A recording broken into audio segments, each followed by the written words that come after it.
So, we have talked about programming many times on this channel. Recently, I just uploaded a video about free will, and that video is really about conditioning. It has to do with B.F. Skinner and how humans behave, how to make humans behave the way you want them to behave. Behavior is doing, behavior is an action. So, we are taught to act in certain ways. One of the ways we're doing this is through slogans, through these catchphrases, through these ideas can be like viruses. They're very similar to viruses. And we have discussed mind viruses many times on this channel. And we've discussed it many times on this channel because we as a culture are dealing with mind viruses right now. Slogans, catchphrases, memes and posters, propaganda posters. We see these from the 1950s and 1960s. These were proto memes. So we see these as the means by which the programming is actually done. Now for this video, very specifically, we're going to be talking about slogans, catchphrases, and cliches. Now slogans, catchphrases, and cliches are sort of the derivative of the original idea. So someone will come out, some brilliant person will come out with this fantastic idea that has a lot of meaning. Fantastic. Okay, well, we can't tell everybody exactly what this original idea is. Maybe for some reason the concept is just high-minded or whatever. Or if it doesn't make any sense. That's another thing. If it's too complicated or there's nothing to it. Okay, so derive it down. Simplify it. We simplify that idea for the public, and that is the slogan. So let's look at an example. Let's look at an example of a complex idea that we now have to derive into a slogan. Okay, all men are created equal. That's true. All men are created equal. However, that's kind of derived from the idea that we can't really know the differences in humans by how they were born, what they look like, how much money their father makes. So we say all men are created equal. But what we really mean by that is great men can come from any class and losers can come from the highest class there is. So there's no way to tell. So basically what we say is all men are created equal. And we don't believe that everyone is equally talented in athletics, and we don't believe that everyone is equally intelligent. But on a higher sense, which would take a year of ethics and theology to explain, all men really are created equal. So we say all men are created equal, and that's a slogan which is derived from a more high-minded idea. That's my example. Make no mistake, the slogan all men are created equal is a good and positive slogan. So slogans are actually very helpful. It condenses a very complex idea into something we can use at the time, to a behavior tool. Rule of thumb. So these slogans can be a rule of thumb for something more complicated that we can't, explain right away, or they can be destructive. You can take an idea that is nothing, that does not hold up to anything, make a slogan out of it, and then it gives it power. Now you have a slogan based on pretty much nothing, but the slogans of do unto others or all men are created equal is given the same weight. These slogans are given the same weight as slogans that really mean nothing, just jingles, meaningless words. And how do we tell the difference? This is where I feel we come to an impasse, because the way slogans can be used, these cliches can be used. The cliche, the slogan has as much power whether it comes from a meaningful idea or whether it comes from a nothing idea. So, that sucks. That's kind of scary. Here we are. Slogans, catchphrases, jingles, cliches, derivative. That's why people say, oh, it's derivative. Just know that for whatever reason, in our human brains, these slogans are part of how we can program ourselves, how others can program us. Think of affirmations. Are affirmations not also slogans? It's a simple phrase.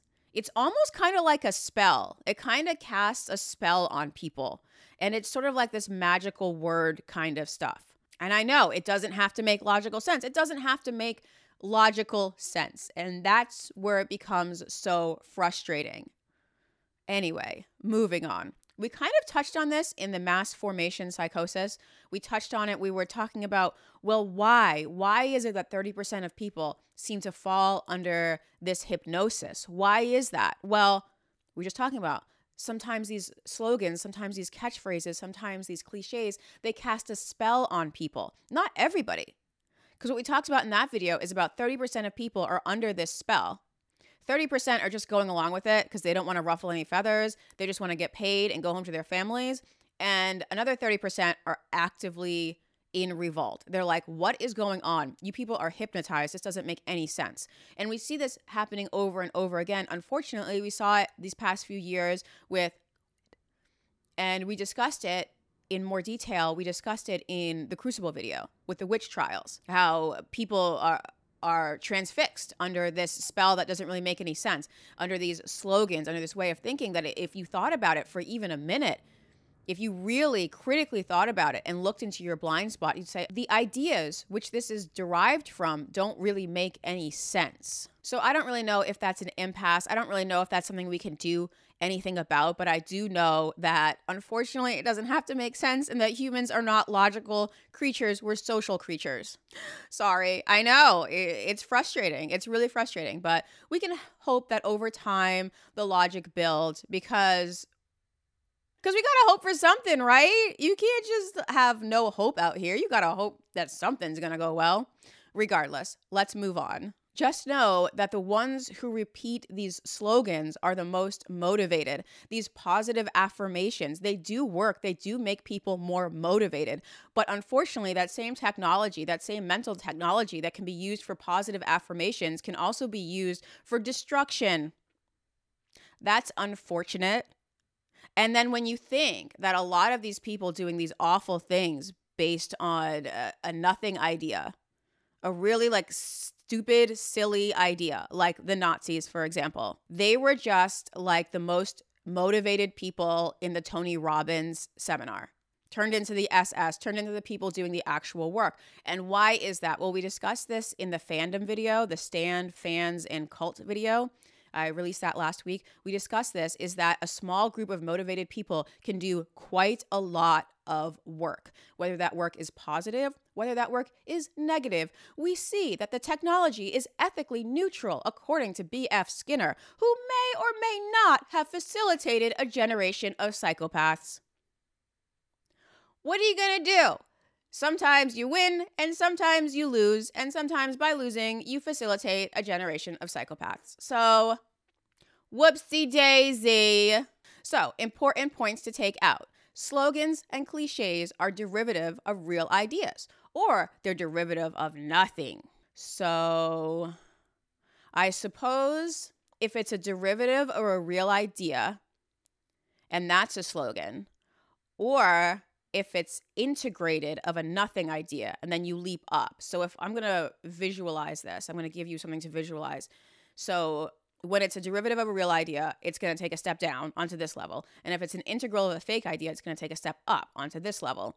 But if it's an integral of a stupid idea, it can't make it up to this level. And so I guess that's where we are in distinguishing useful slogans from bullshit slogans. If you took math, you understand that. I'm going to try to put that on the screen somehow, like arrows going like this and like this, just how I visualize that happening. Okay, good. Hey, we got somewhere. Look, we got somewhere. Sweet. Now, I don't want to pick apart what happened in the United States and around the world in the years 2020 to 2022. I don't think that's helpful. I think that's very fresh. You know where I stand on it, and that's all there is to that. However, let's look, historically speaking, of people who saw this go as south as it could go, saw the worst things that can happen when you take these cliches as real thought. Now, unfortunately, what we are seeing through social media is these slogans, these cliches, these catchphrases, these memes are taking on a life of their own, and they are getting into people's minds and convincing them of things, convincing them of thought bubbles, of mind viruses, that maybe if they were to take a step out, they'd be like, it doesn't really make any sense. Maybe this slogan is integrated of a bullshit idea. I gotta stop using integrated and derivative, because if you don't like math, then you wouldn't understand that, and most people hate math. Okay, moving on. The Banality of Evil.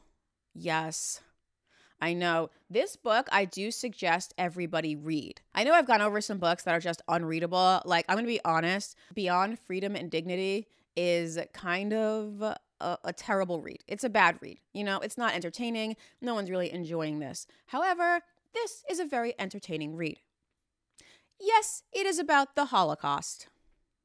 However, let's see what she has to say about cliches. She says it many times.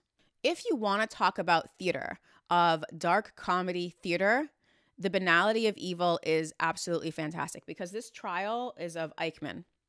And he kind of was a pencil pusher. He was above a pencil pusher, but he wasn't like an evil type of person. He was a Nazi. He worked in the SS, but he had Jewish family members.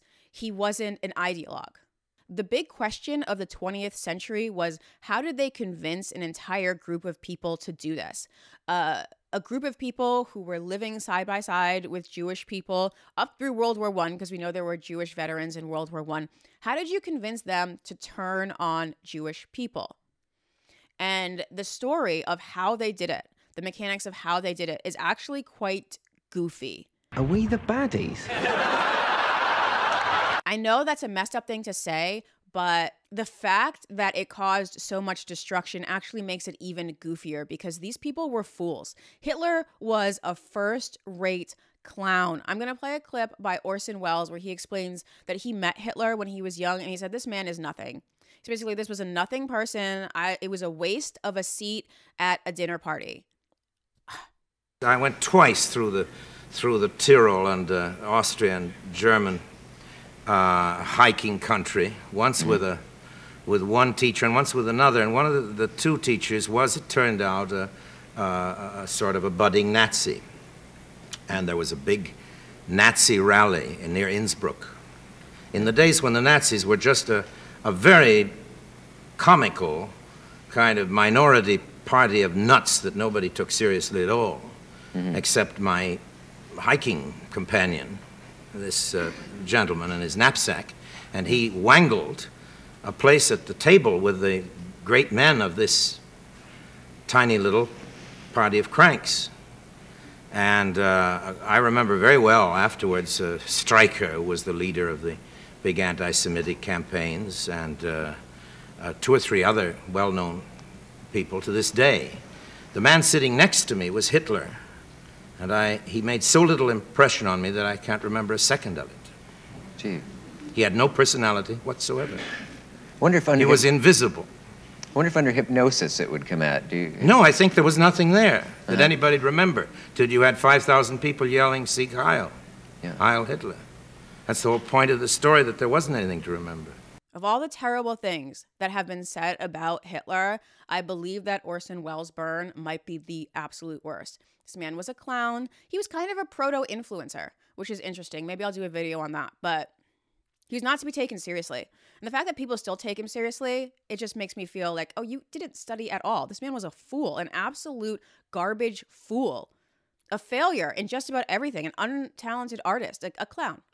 And this man, Adolf Eichmann, was also a clown. Like, he wasn't a serious person. He wasn't like...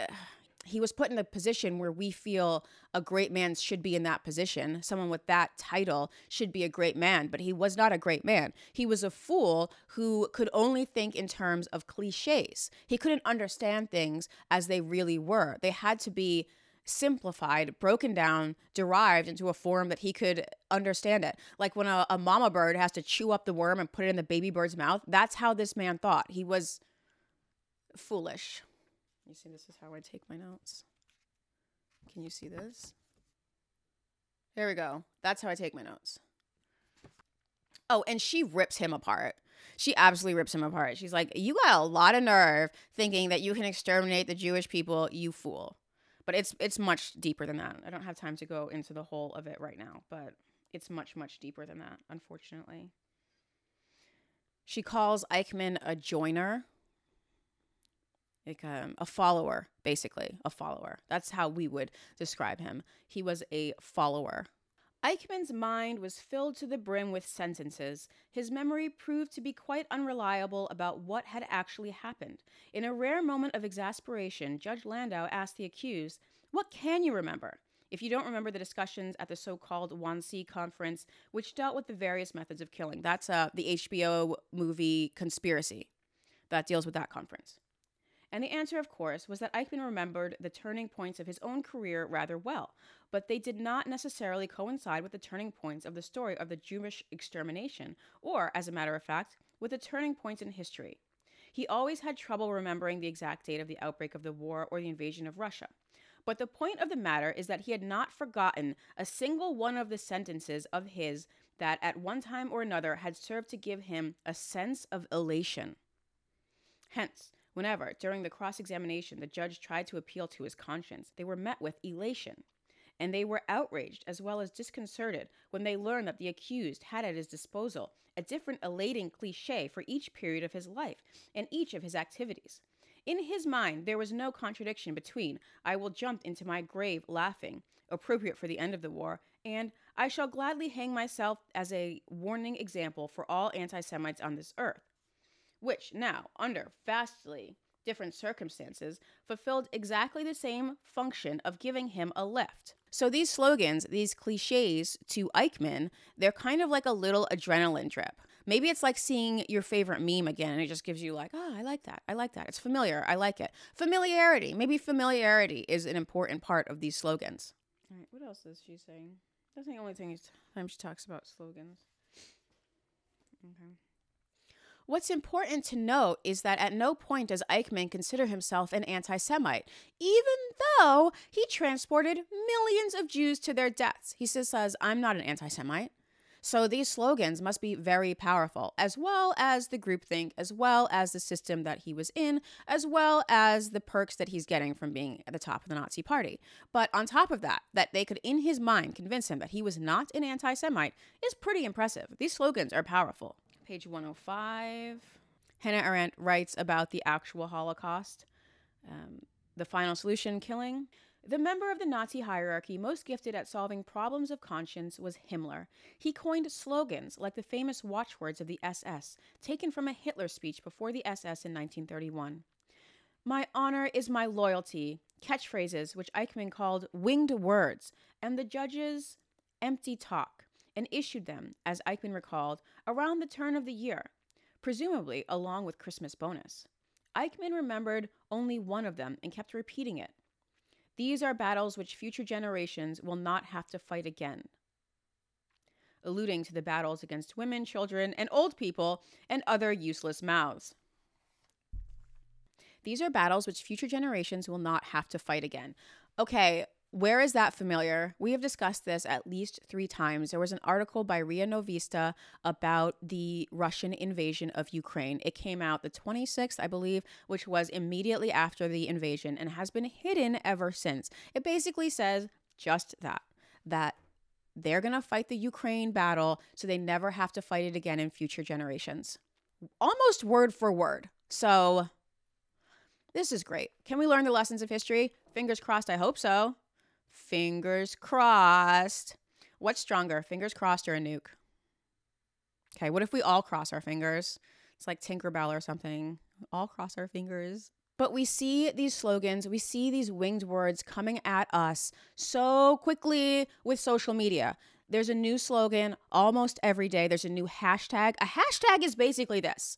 A hashtag is a slogan, and we have to reduce our beliefs into these hashtags. And people have been saying, oh, this is recent, but it's not so recent if Hannah Arendt is talking about it happening during the Second World War or prior to the Second World War. So winged words, hashtags, slogans, cliches, derivatives of real ideas. I mean, it's a little scary, but then if we can get ahead of it and we can say, oh, I know what that is, then it's not that scary. So this is just getting ahead of history, which can happen, absolutely happen. But we see these slogans coming at us all the time now. The biggest example we literally just saw yesterday is in Buffalo, New York, where this white supremacist, this absolute fool, this banal fool, just the most basic dumb bitch you could ever possibly meet, got his hands on some guns and got this idea into his head, this winged words, white replacement. Okay, white replacement. Let's look at that. Do you mean the birth rates are going down? Like they're going down everywhere, and they go down whenever the quality of life improves because women don't want to just bop, bop, bop, bop, out new babies? Is that what you're talking about? See what I mean? It's like, can we question this a little bit? Can we question this slogan you got here? What are we talking about? What does it mean? And do you think black people are the problem? The black population has stood around 12% for over 100 years. How are they replacing anybody? The slogan, they don't hold up to questioning, which is why you don't question them. Now, this is going to be in another video. I'm releasing this other video the same week as this video about folly. They don't question their foolish assumptions. The questioning is simply put out of their minds. It cannot be questioned. And if you question, you're a heretic. So these little groups form and they repeat these slogans, they repeat these catchphrases, they share this hashtag. And if you question it, well, now you're a heretic and you must be rejected. We went over heretics before. The exile, we just went over it last week in the fandom video, how it happens over and over again. It's the pattern that repeats. It's like a human interaction pattern that repeats. Boom. Bonhoeffer. OG Dietrich Bonhoeffer. So this man was a German Lutheran preacher who went against the Nazis and died for it. He died for it. Sometimes if you're going to go against a power that is that all-powerful, if you're going to be a heretic, you have to understand that it's going to cost you your life. And he understood it. He understood the assignment and he did it. So hero. He wrote these letters from prison. Hero. This man's a hero. That's not a slogan. That's not a catchphrase. This man is a hero. I don't know who I'm fighting with. It's not like there's someone in the comments that's like, actually, Bonhoeffer isn't much of a hero. I'll be like, no non-existent person. This man is a legend, absolute legend. You know, I'm going to link something at the bottom. Kind of explains his life and how heroic one had to be to do what he did. And she mentions him as well. Hannah Arendt mentions him as well. And she says, if there had been more like him, maybe history wouldn't have condemned the German people the way it has. The German people at that time, because there were so few like him. And I don't know if that's because Germany was the way it was, that it was so essentially anti-Semitic. And I don't know if that's the way people are, people in general, that it's more common to go along with the crowd and do what's easiest or flee. It's much more common than to stand and fight. And that just may be how people are. However, we do see that a lot of people did stand up to the Nazis. A lot of them died for it, and some of them didn't. So it really just depends. So always stand and fight. Always stand and fight. That's what I say. Never let them take you to the second location. Never let them take you to the second location. Always stand and fight. I'm going to have a whole other video on this, so don't worry. When talking about people who were under this Nazi mass formation, under this hypnosis, under this spell of these slogans, of these catchphrases, under this mind virus, it is not that certain human capacities, intellectual capacities, for instance, became stunted or destroyed, but rather that the upsurge of power makes such an overwhelming impression that men are deprived of their independent judgment and more or less unconsciously give up trying to assess the new state of affairs for themselves. The fact that the fool is often stubborn must not mislead us into thinking that he is independent. One feels, in fact, when talking to him, that one is dealing not with the man himself, but with slogans, catchwords, and the like, which have taken hold of him. He is under a spell. He is blinded.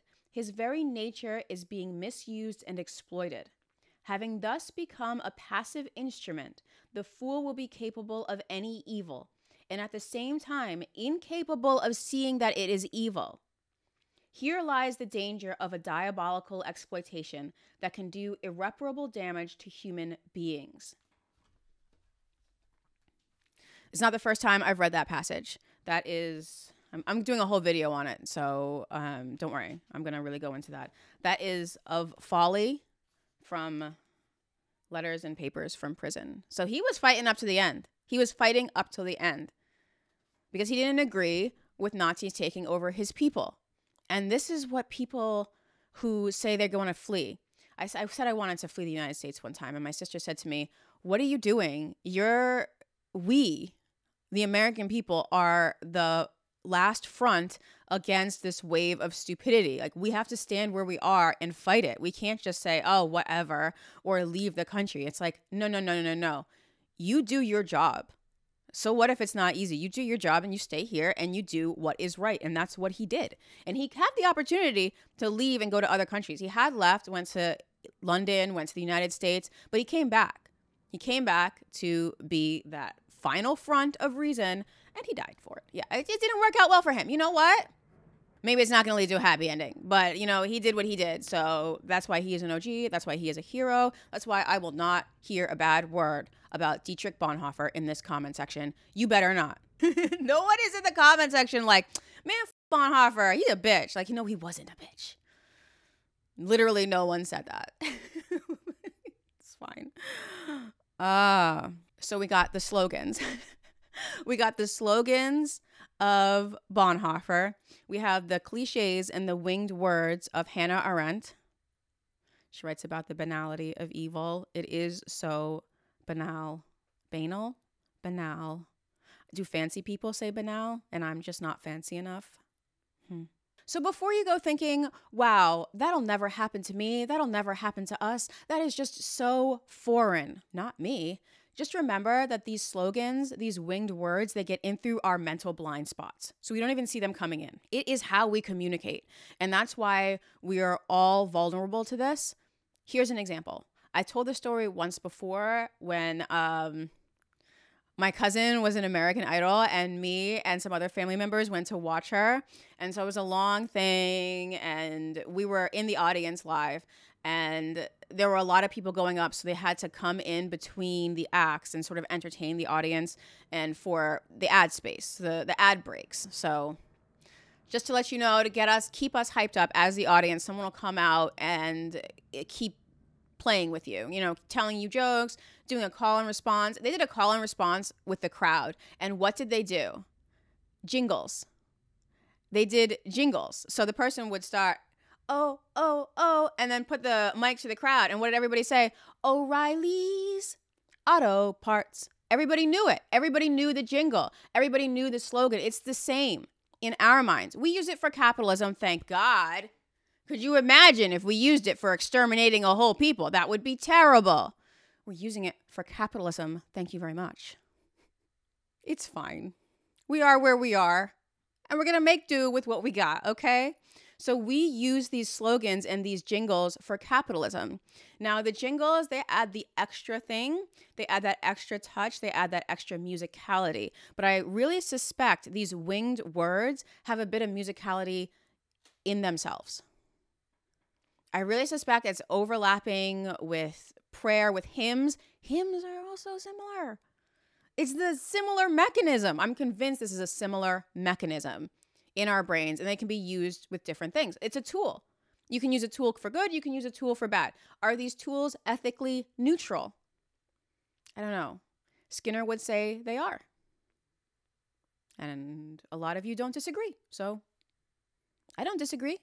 I suppose it is ethically neutral.